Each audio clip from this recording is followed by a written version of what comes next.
The Missouri Department of Transportation has named Ed Hassinger as its new director.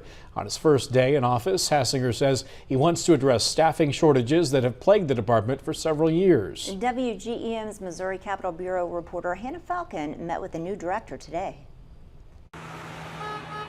There's someone new in the driver's seat at MoDOT. I'm pleased to announce that the new director of MoDOT is Ed Hassinger.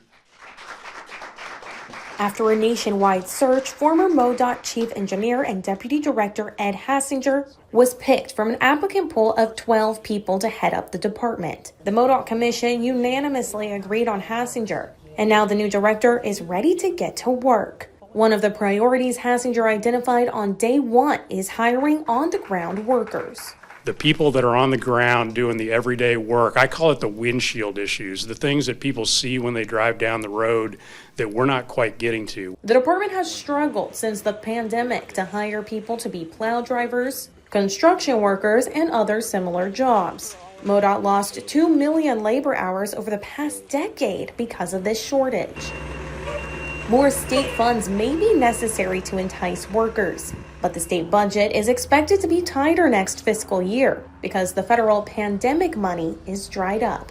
The citizens expect that we're going to do those things. Their expectations are that their roadways look good, that they ride good, that we take care of those issues. But to do that, we're going to need some more resources.